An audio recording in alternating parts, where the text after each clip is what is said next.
Well, hello, and welcome along to another We Happy Few 506 podcast, The Nearly Men, with my beautiful co-host who's glowing red for some reason, Doug Allen. How you doing, mate? Yeah, I'm very good, thanks, Matthew. How's it going? Not too bad, just got caught in a rainstorm, so I'm a bit bedraggled. Uh, so yeah, you're pointing out that I look sleepy. I'm missing my nap. My little baby son usually sleeps at this time, but my elder son has stolen him, so he's asleep under my elder son at the moment.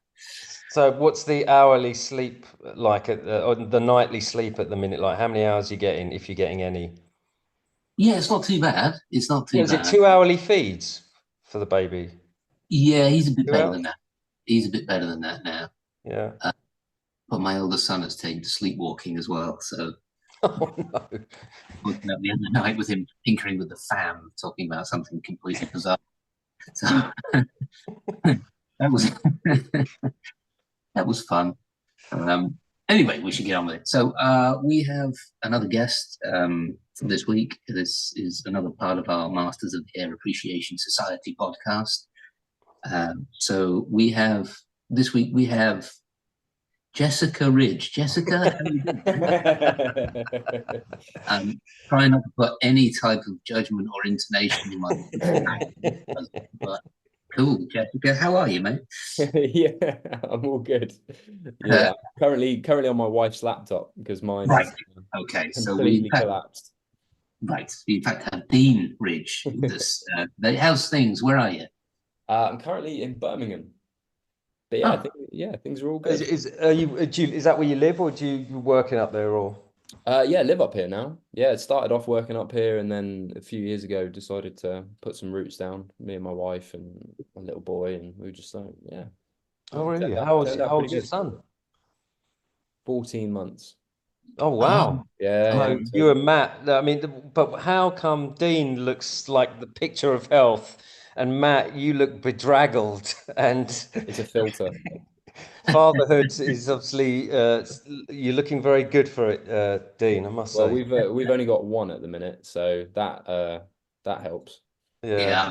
I'm at three. So. Yeah. Also, it's very hot here, so I'm like a bit like, ooh, and I got caught in a rainstorm, and then it's the whole thing. But it's all a disguise. Don't worry about it, Dougie. I'm here with you. My mental faculties are good. So how's life with you then, Dean? How's things going since Yeah, it's Masters? pretty good. Yeah, it's been all right. It's been quite a long time, so it's yeah, it's a bit weird stretching back, sort of going, oh shit, yeah, that was nearly 4 years ago. No, Yeah, it was three. Yeah, COVID, wasn't it, when you yeah, that's the filmed it? thing. Well, Yeah, when was the expected, was the release date ever changed, or was it always intended to be, it was last year, Um, wasn't it? to What be point honest, last year did it get no released? one no one really knew because yeah, I think everyone was it was more of a post-production thing. Once everything Mm, was wrapped, I think it was more a case of dealing with what they had. So there was this expected timeline, I guess, mm. of like a year and a half, something like that. But then, every time you check back in, you get called back in for ADR like 6 months later, and you'd be like, "Whoa, okay, I thought we'd Yeah, already covered this." But that's because there's just so much VFX stuff from yeah, the volume work that they weren't they weren't gonna fuck it up. Do you know what I mean? They were gonna take as long as they needed to do yeah, it, which the end result, great. But when you're waiting, you're like, cool, whatever. yeah. Because that yeah. wasn't the release of Band of Brothers, wasn't that delayed as well? Not for the same reasons. Was it delayed because of the start of the war in Afghanistan? I remember something like that. Wasn't that? It was supposed to be 2000 or 2000, wasn't it? Or 2001. Didn't it get released later? I don't know about that. I don't know. It's still Yeah. released in September 2001, so it's Yeah, because it pretty. was September the 11th, I think, delayed it as well. Yeah, it did. Well, they Yeah, knocked off the numbers massively anyway. yeah, yeah. Yeah, went from episode one, everyone was watching it. By episode two, it was like, yeah, I don't really want to watch that anymore.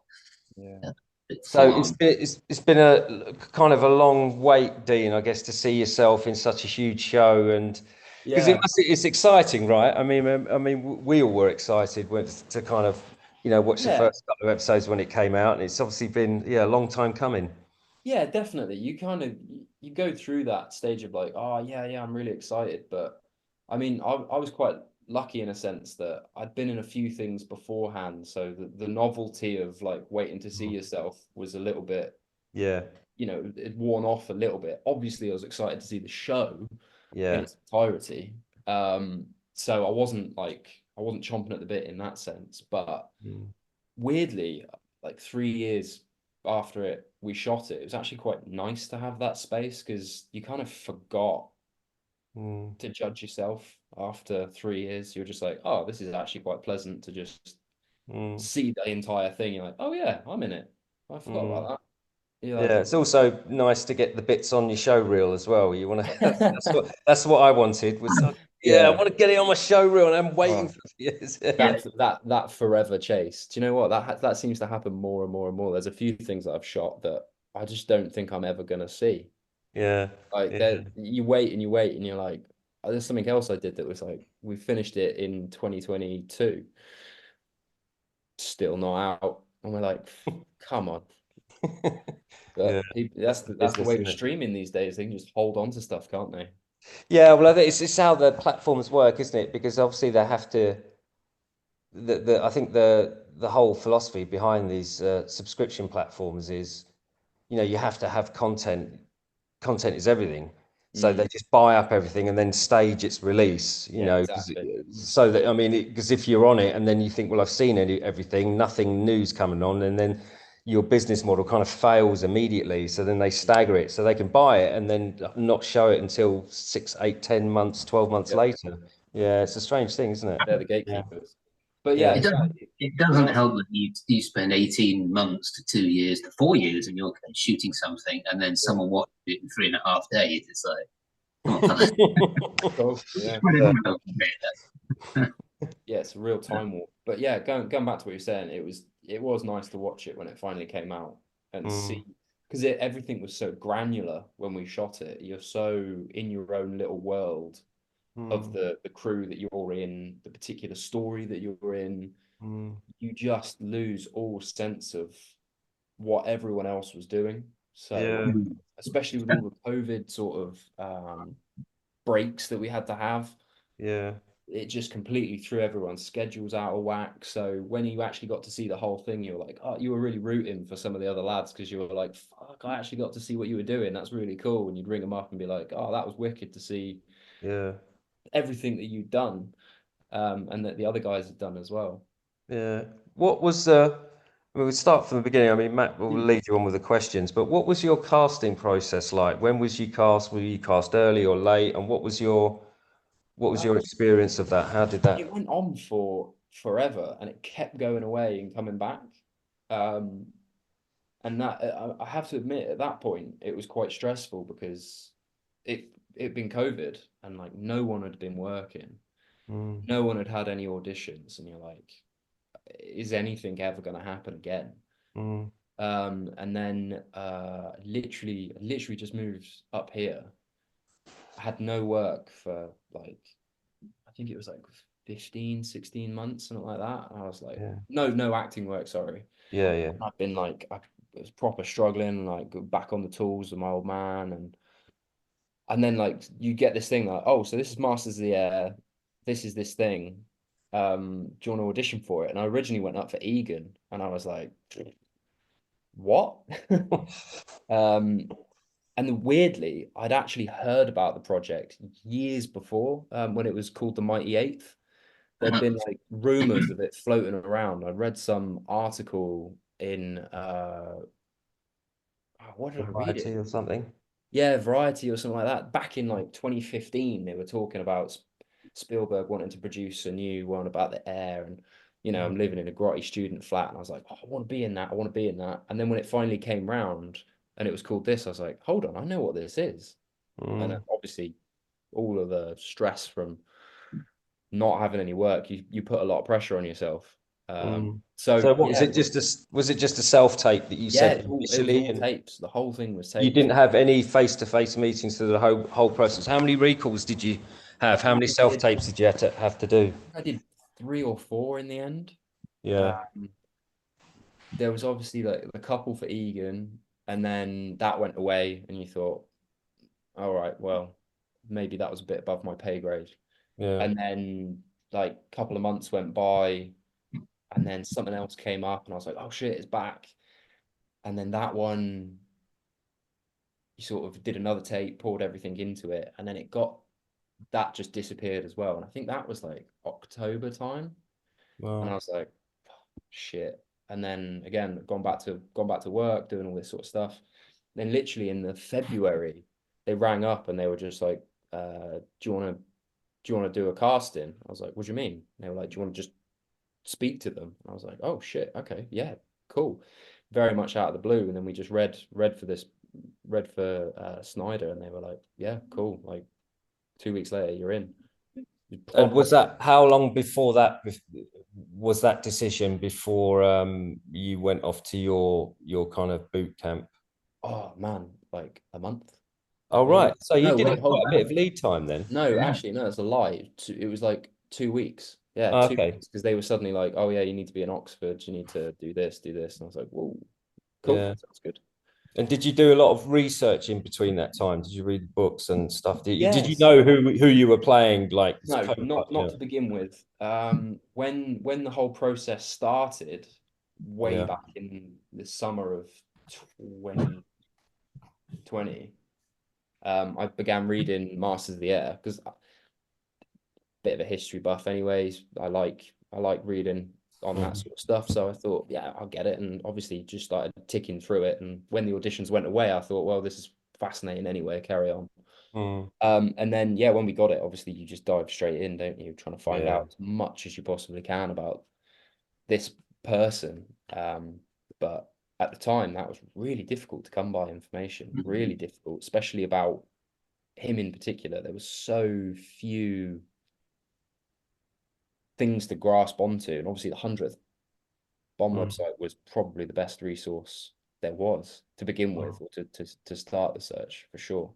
Yeah, we found that from a lot of cast members, haven't we, Matthew? Where since the show has come out, the amount of information on the individuals that you portrayed it's just increased exponentially. It's just, there's a lot more. It's just put the spotlight of the world kind of on it.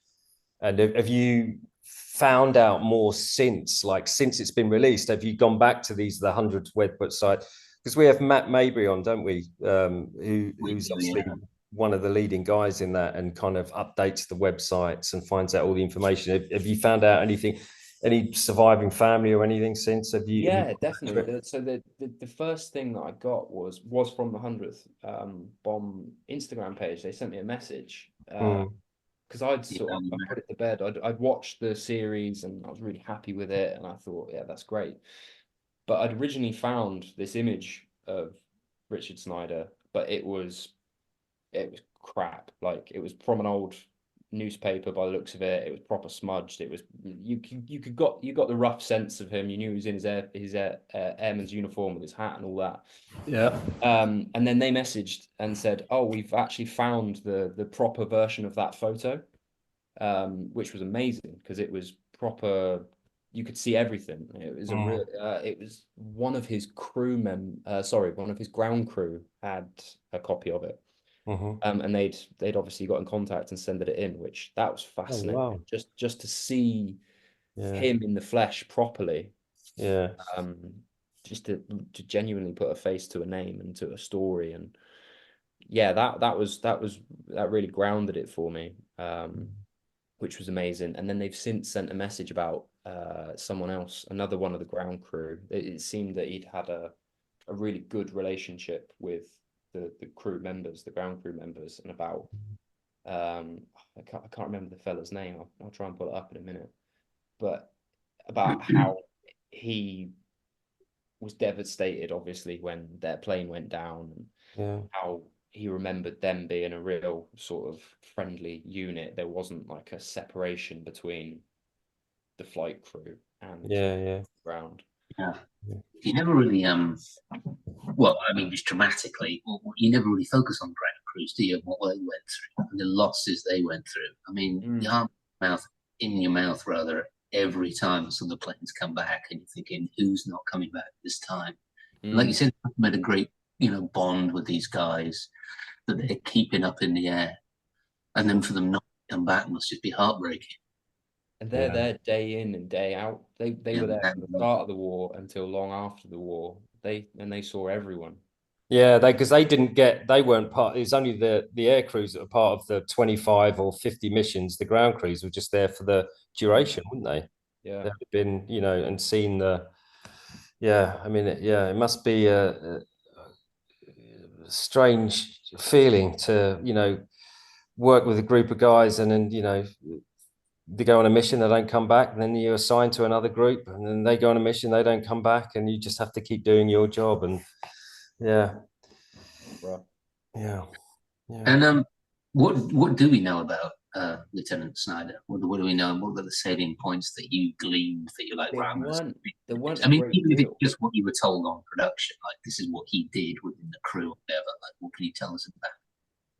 So in terms of his role, or like where he came from, or his family, or Yeah, where he Everything, came from. everything you know, we're sponging here, Jessica. yeah. So again, there wasn't an awful lot to go off of. We knew that he was from Kansas City in Missouri. His dad was a physician, a local physician, um, and that's about it in Mm, terms of he didn't have a girlfriend at the time, or none that is written about. He didn't marry because he mm, was young, um, and he shipped out, but he didn't ship out as an officer.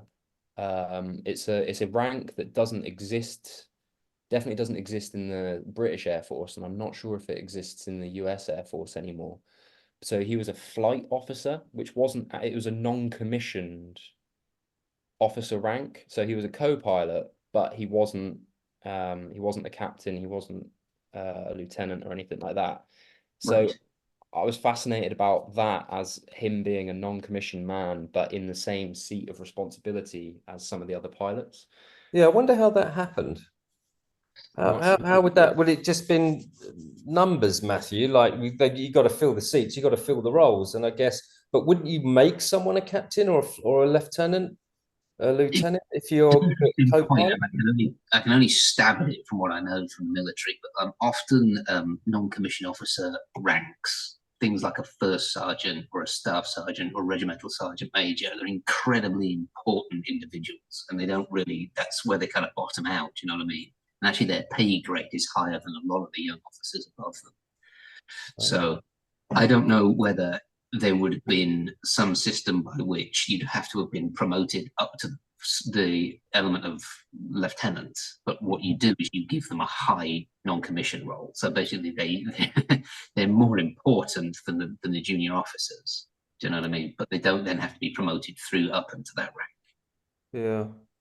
But it It's a, must be. It's so. Did you find out about anything about his enlistment and how long he trained for before he was, sent to Europe? Did you have any of that information, Dean? No. Because like we speak a lot about with the other actors, and we had it as well.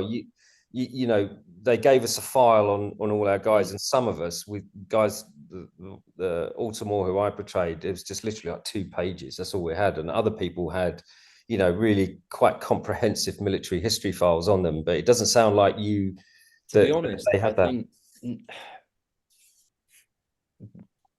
whatever happened with the production, and I can't really speak for, like Austin and Callum and that, but for where we were at, it was very much left to your own devices. It was Yeah, take what you can from the script, take what you can from history, but we weren't given anything on, so to speak, by production in terms of a portfolio.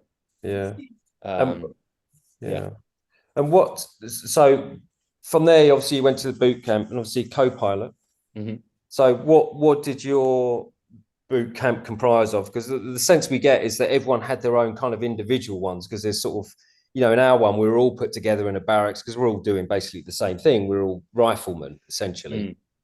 But obviously the role was a lot more technical for the Air Force. What did yours entail, and how was it?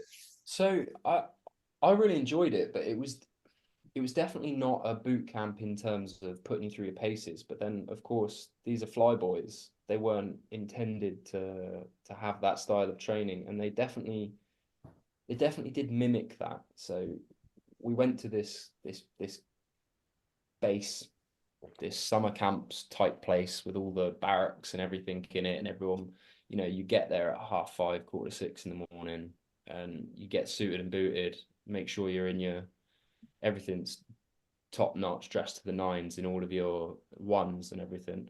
Mm. And then you go out and it'd be parade and things like that. And a lot of it was lecturing, and then a lot of it was actually sort of the routine of the day.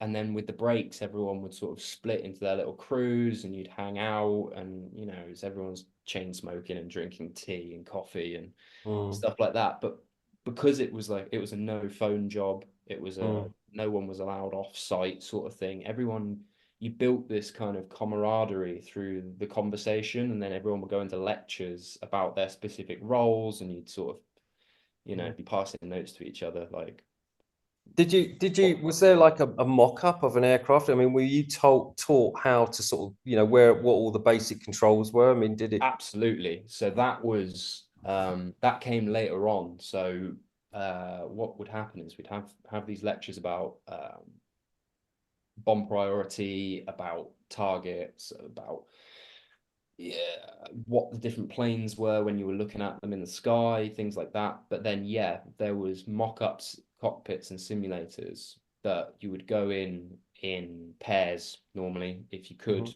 it would be your pilot and co-pilot, or it would just be you, depending on Yeah. everyone's schedules and stuff like that. But they were super hot on making sure that the controls were pinpoint accurate. So Wow. I can't remember the chap's last name, but his name was Ty, and he was an American pilot, and he's probably one of the last few people that can actually fly a B-17. Wow. And he was so hot on going through everything. We had our takeoff checklists, we had our landing checklists, we had what to do, drills to do if engine 4 was out, what would you do with the others? Yeah.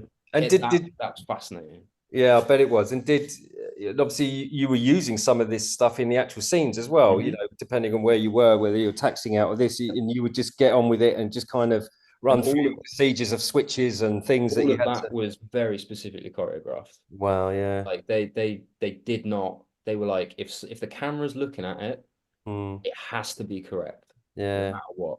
I love And that stuff. Was it I good? completely agree with them. Like, you Yeah. don't want to be just going, yes. You don't want to pretend to flick switches and yeah. You don't want to annoy the nerds, is what you don't want to do, because they'll be getting on the keyboard straight away if you get it even Exactly. wrong.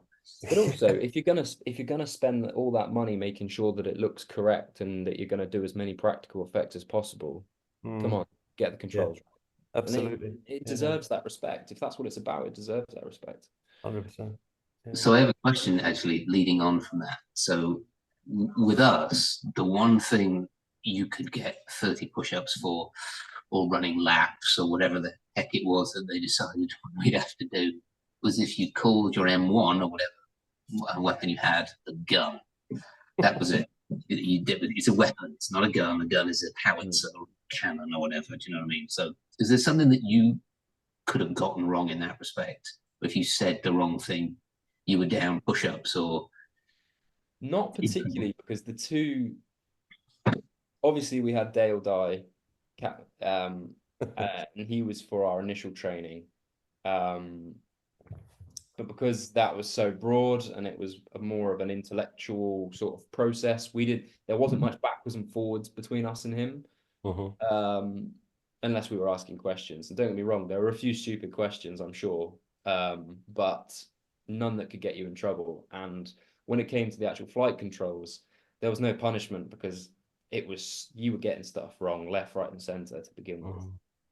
Everyone that was in a cockpit had to spend hours in that cockpit trying to figure it out, because it was baffling. It was genuinely baffling to begin with. You think, how are there so many controls in this thing, and how can you be dealing with these when you're actually under pressure? Did anyone in your crew get picked on by Captain Dale Dye, or have to serve, the punishment of the diamond push-up or whatever? No one in my crew, no. There was a couple of other lads that I think he got he got fairly sick of their questions because they were asking questions that like weren't necessarily pertinent to what we were learning. I think they started to get on his wick a little bit. So he'd then sort of berate them in front of the class. So let me get this right. There were no push-ups. Not particularly, no. Like I said, we were soft officers.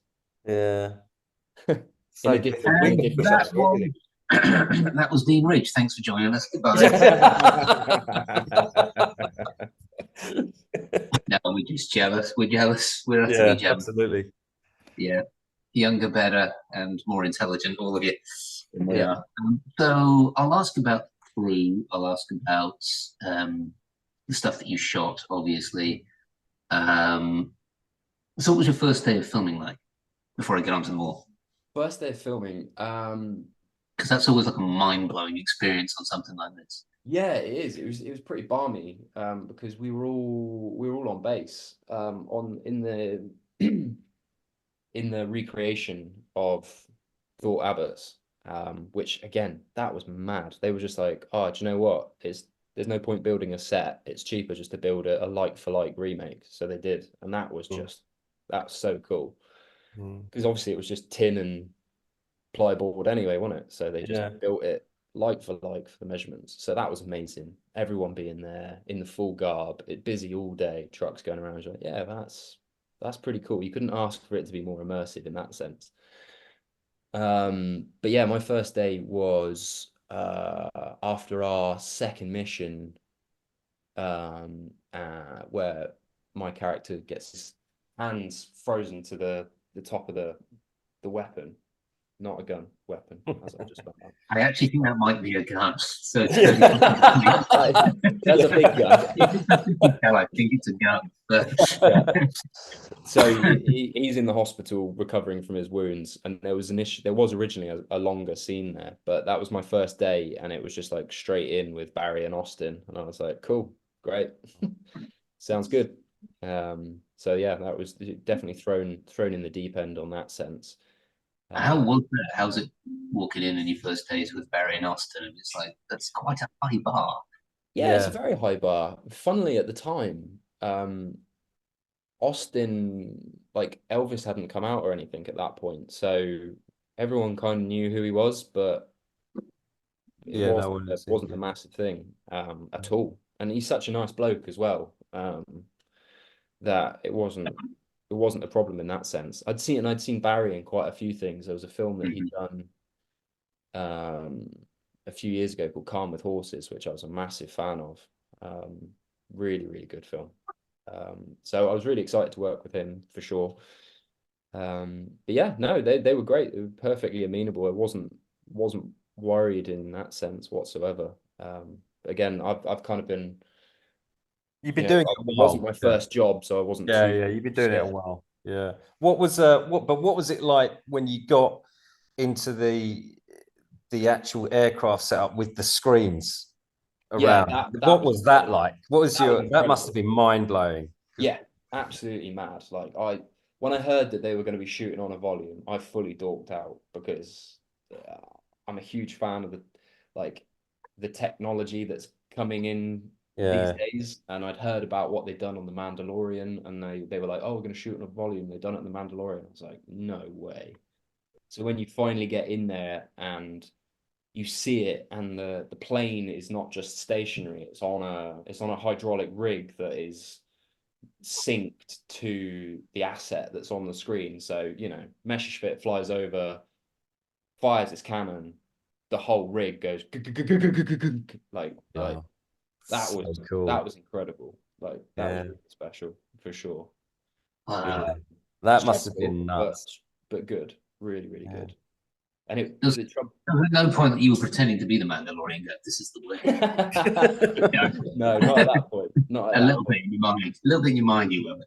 The only downside of the plane stuff was because there'd been so many delays. It was now we started shooting all of the plane stuff in July, and it was so hot. And you had to wear like 4 layers as well, didn't you? Yeah. So you've got your because they wanted everything to be as real as possible, they essentially gave you the real clothes to begin with. And it was only when guys started passing out that they were like, do we actually need the stuff underneath? Yeah. Because you've got the heated suit that you would plug in. Then you've got, depending on which position you were in the plane, you've got the leather trousers with the fur inside. You've got your shirt, tie, fur jacket. Wow. Yeah. Life vest, parachute harness. I've probably got that in wrong order now. I can't remember. That's a lot, isn't it? And didn't we hear, Matt, that one of the other guys say that they started bringing cool ice packs in, or cool suits in as well? That you could wear. I wore one when we were doing my stuff in the tail section, because it was just the tail section. You're essentially in a washing machine. It's the size of a hollowed out washing machine, and you're doing all your scenes. You got all your gear on. You're trying to give it as much as you can when they're telling you it's this stressful situation, and you're trying to picture everything, and they're calling out different directions. All right, now we need you to be shooting from 11 o'clock low going up to 1 o'clock high, trying to follow all these instructions. And to be fair, at one point I was like, I blacked out for a little bit, because you can't have the cool suit on while you're doing a take, right? Because it has a pump. It's basically a big so the noise, right? Exactly. It pumps the water through, and then when you do a take, you cut it, but you would just keep rolling on these takes. Yeah. Because it's easier than cutting. But once you've been in there for, I think the longest I was in there was 4.5 hours non-stop, and I was just like, I just cracked. Yeah. Because I was like, I'm gonna have a little lie down, and the medic was like, nah, maybe don't do that. Let's just make sure you're okay. Yeah. Wow. Don't go to sleep. A few of the lads had that. A few people. Yeah, we've heard from others. Yeah. Wow. Yeah, panic attacks too. I can understand that. Yeah, especially the tail gun. Yeah. Oh. Yeah, it was it just gives you even more, like, we're making a story, and a little bit of sweat and effort goes into making a story, and then you actually think, Christ, that's the real dimensions. You're having a gunfight in that thing. That's nuts, isn't it? Yeah, you're not dodging anything in that. No, that's for sure. Yeah. Yeah. Wow. I'll just go back to the time with Barry Keoghan and Tim Butler. I'm just interested about what's the difference in their technique? Because I feel like Barry's getting quite deep on the look of things, and very what? Sorry. It feels like Barry gets, just from watching it, it feels like he gets in quite deep.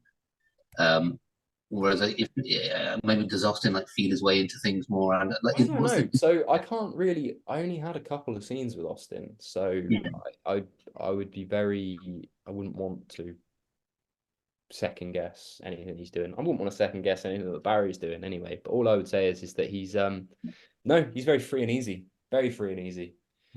No stress, like rock up.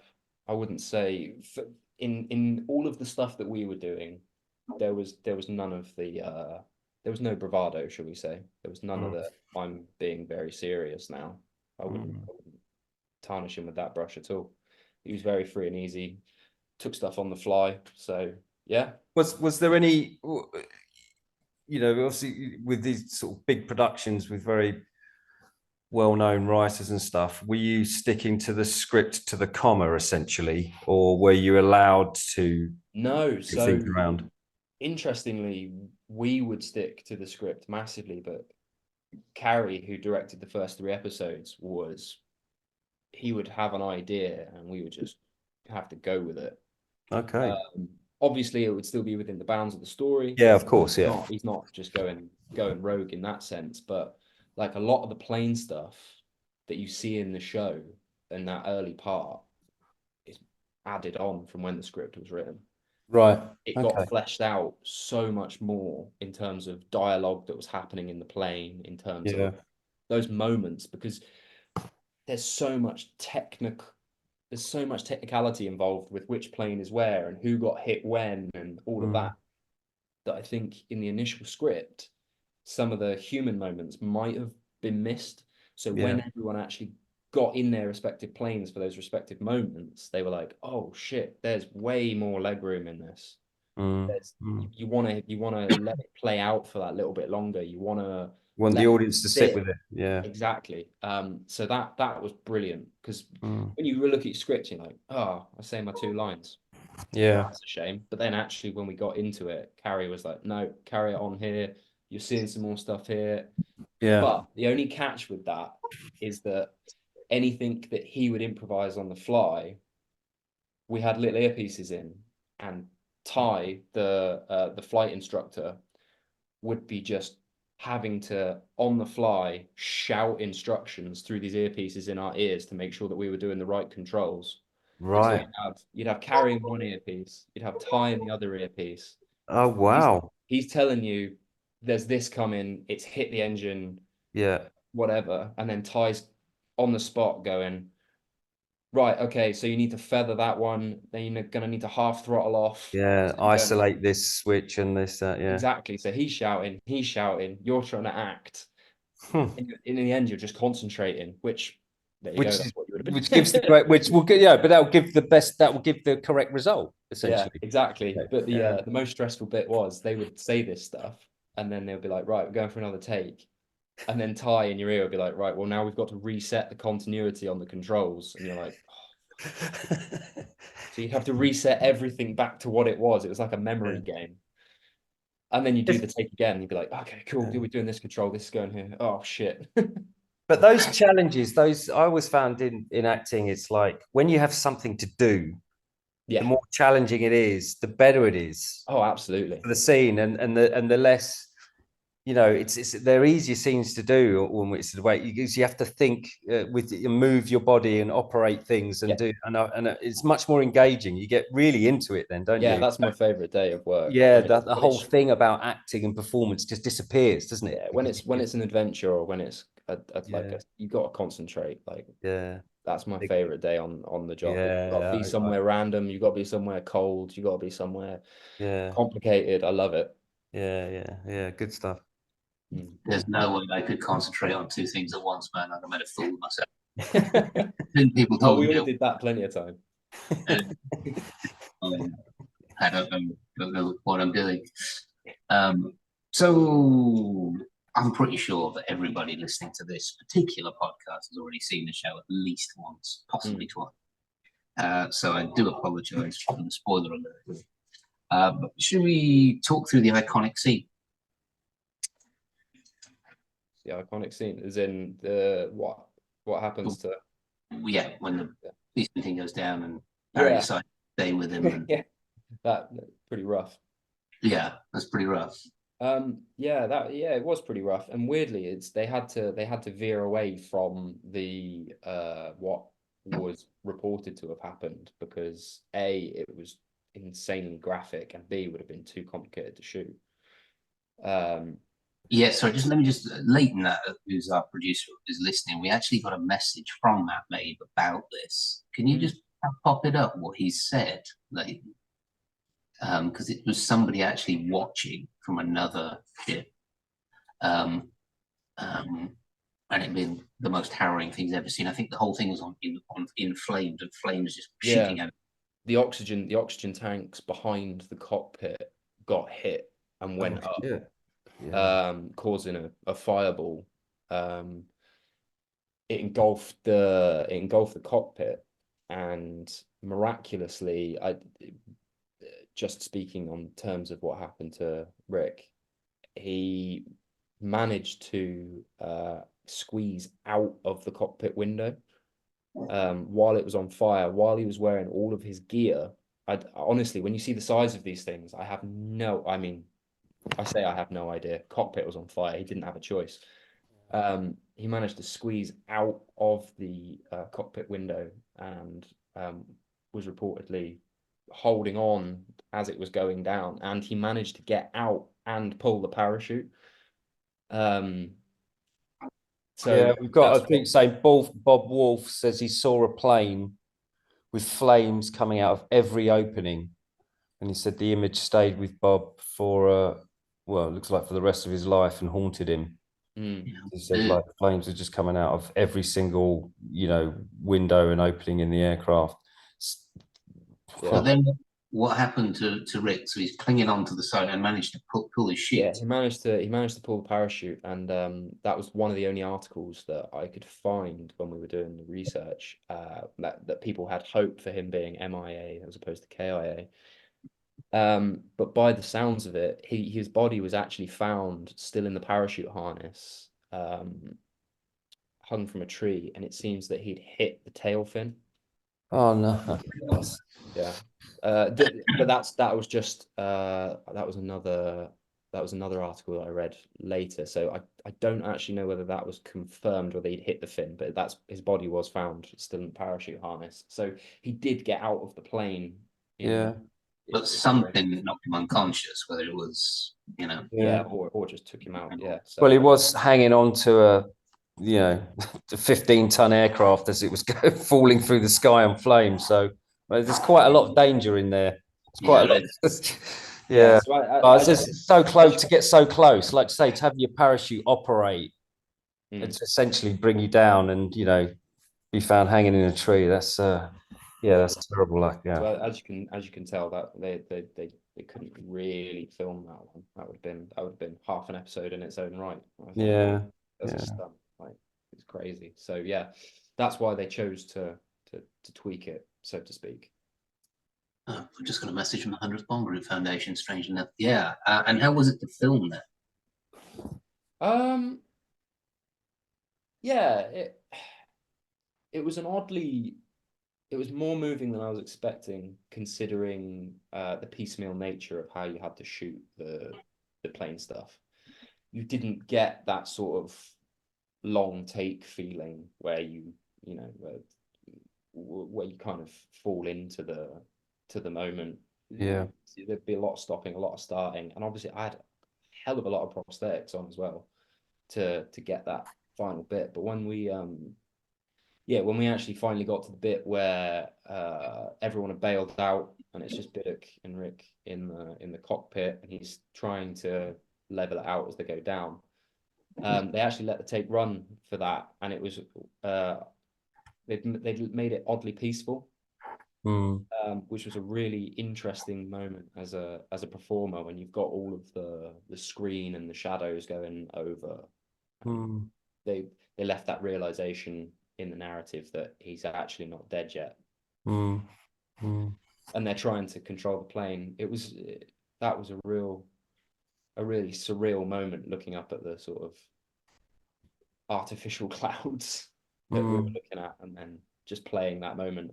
And like I said, the rig was hydraulic, and they were actually playing the moment of it losing control. So the whole thing was shaking as we're doing this scene. You could feel it banking as we're going, and obviously Biddock's delivering his lines. It was very, very surreal to have the physical sensation as you're going down. Yeah. But because that kind of banking, that's when isn't it? I guess it's just going. That death roll of we're going down.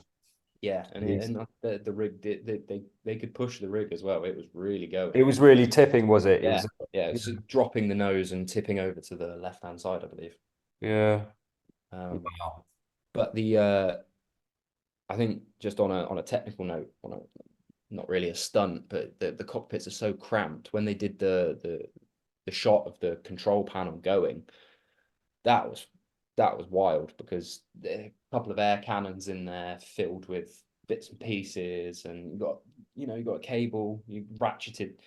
Essentially, the gag was air cannon goes off as the thing blows up and fake glass, and then it's a ratchet cable through the thing. So you actually when it's at such close proximity and you're getting blasted in the face.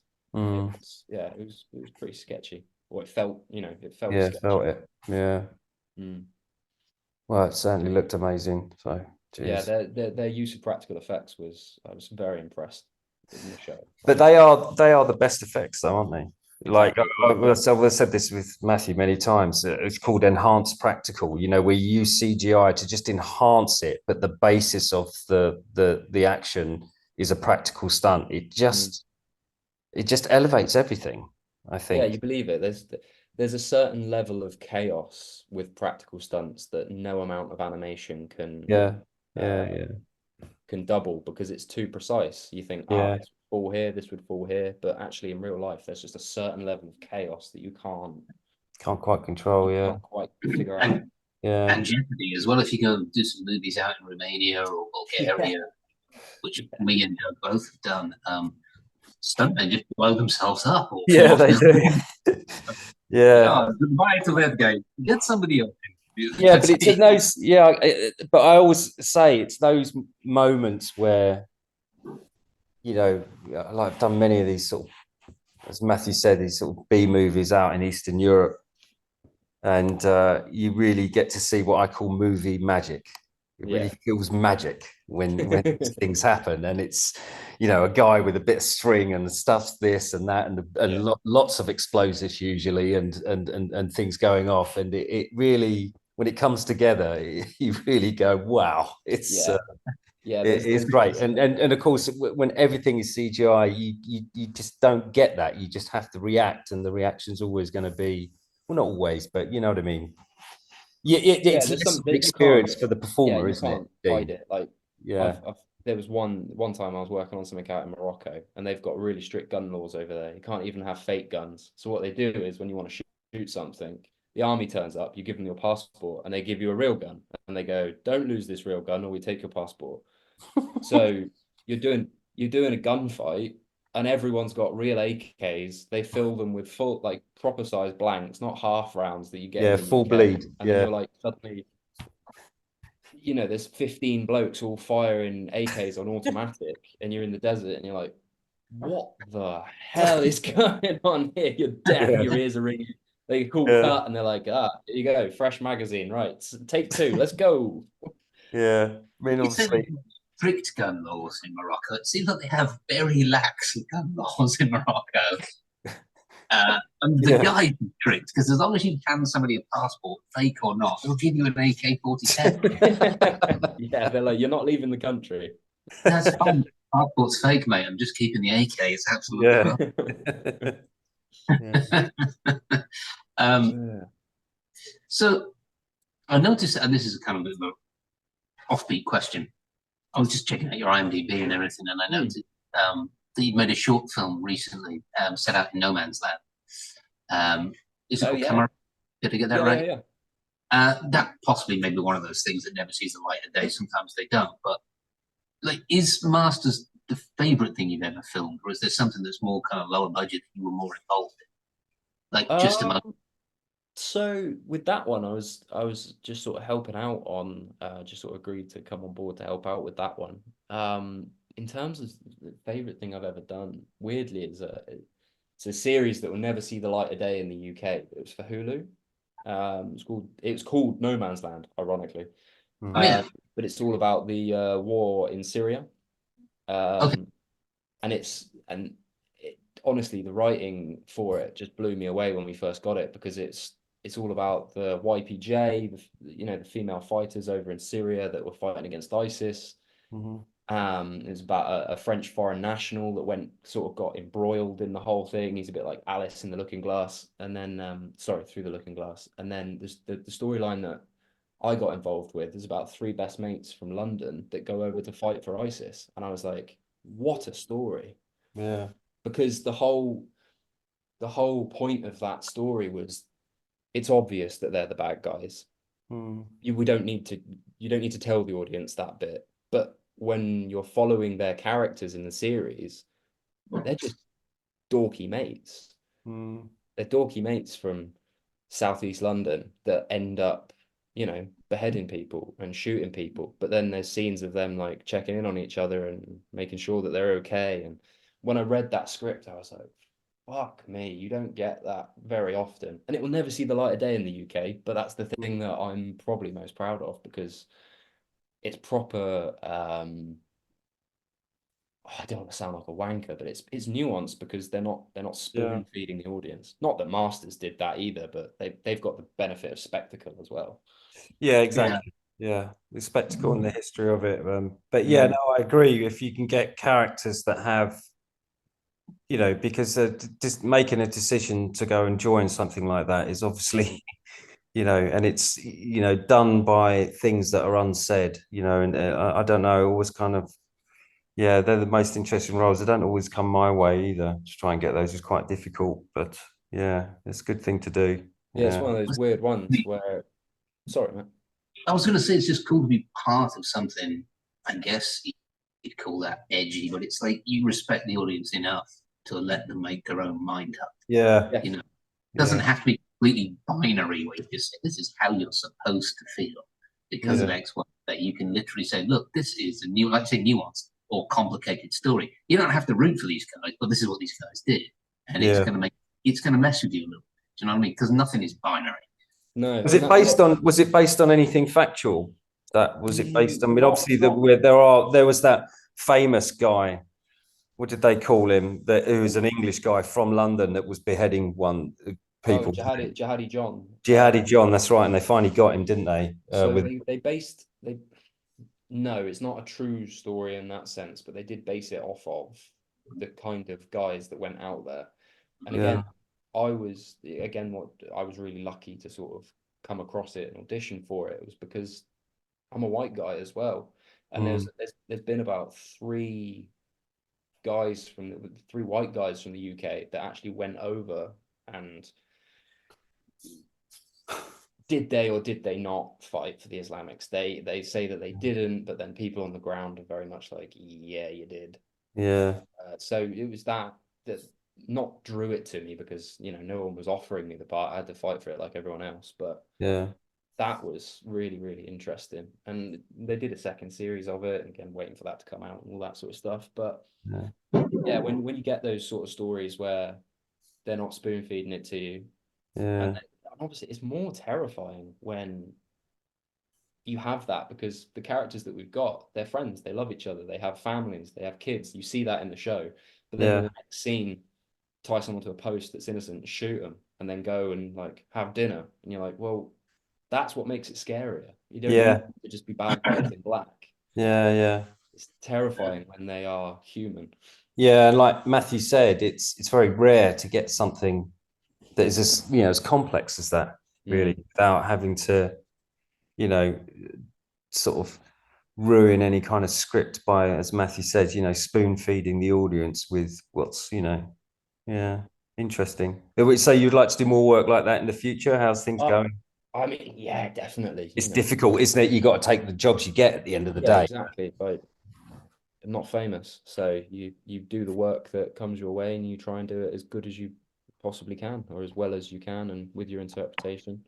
Yeah, Obviously, it's a bit weird at the minute, and the industry's a bit weird at the minute. Everything's yeah, still really quiet after the strikes. No, yeah. I'm finding it as well. I was out back in England a couple of weeks ago because I had a tour, we were doing a tour of Europe and everything, doing a battlefield tour. And I stopped back in via London with a mate of mine who's an editor, and he's quite a high end editor. And I'd never known him not work before. And he's like, I haven't worked in months. And his wife is a showrunner, and she hasn't worked in months. And I was Mhm. like, It's I really know this is strange, isn't it? personal problems, but do you need to borrow some money off me? No, but it is a really strange time for the business, and you can't understand it because, like I said, with these subscription platforms, they've got to have content, otherwise their whole business fails. So I thought when all these subscription platforms came about, and now we've got like half a dozen or so, that the work would be ramped up. Yeah, it does happen, but then as you mentioned, it kind of goes to names. Everything goes to a bloody name. There has to be a name behind it. It's kind of so the fight is still the same to get work. Yeah, Yeah, definitely. But it's weirdly, you're right. It's not just actors at the minute. Everyone's really quiet, and especially in yeah, the UK, no one has a clear answer. Like yeah, some guys yeah, I know completely out of work. yeah, Catering people are out of work. Right, yeah. yeah. That's not a good sign. I No, think the theory is, speaking to my friend Mark and everything, who's way smarter than me, is that the streaming platforms are having to rejig their business plan, and that in fact, broadcast TV that used to get advertising on and all the rest of it had it right the first time. And they're going to have to go back to that model to be able to keep income coming in. right. Because I don't know about you, but all the time that Netflix keep greenlighting these shows, I just kept thinking, where's the money coming from? Yeah. Where is the money coming from? It's kind of like, it seems like one massive Ponzi scheme sometimes. And like, Yeah. also, because of the way that they're structured more like a corporate business. So what's happening is you've got 3 or 4 guys at the top just creaming off all the money, and all the bonuses and everything. And they're not doing what broadcast TV do, but reinvesting. So they're going to have to think things, and I think it's a period of rethinking at the moment. Where guys are like, this is and also, and also it becomes just about numbers, and the work, the quality of the work doesn't always, you know what I mean? There's a lot more business people in the business than there are creative people working their way up, if you see what I mean. It's more of a, it's, and I just think there's just a slightly different philosophy behind that. And, but either way, it's a strange time. It's a very but everyone cracks on. Absolutely. We've all been there, mate. God, yeah. So we've had you for nearly an hour, so I'll let you go in a second. So at this point, I kind of know the answer to this question because I was listening earlier when you said it, but it's at this point we subhead our podcast, The Nearly Men. So I always ask everybody, all my prey, is there something you nearly could have been? Like, could you nearly have been a prima ballerina? Did you nearly? Do you know what? Yeah, weirdly. Did you nearly get cast a Superman? It can be an actress. No. You mentioned your dad worked on the tools. You worked on your dad. What's that then? I'm sorry, it's pricked up there. We were both thinking tools. We did tools, mate. We did. My man's a builder, and when things are quiet, I still work with him. Definitely. Yeah. What's his trade though? Is he a bricky or a chippy? Everything. Right. Okay. Everything builder. Yeah. But in terms of nearly, very, very nearly a stuntman. That was that's on your IMDb page. Yeah, so you're an actor and a stuntman. I still dabble. Can you put brackets nearly just for us? Yeah, because it's like over in the UK. You got 2 stunt credits, right? Yeah, and there's others. So I do a lot of stunts for video games, but that's because that you don't see your face. You can get away with it. Whereas in film, if you're like, wait a minute, I did a job with you where you're an actor and now you're the stunt guy, people get a bit funny about it. Yeah. So that's kind of what's keeping me going at the minute. While acting's quiet, I sort of do stunts for video games, which again is a very, very new thing.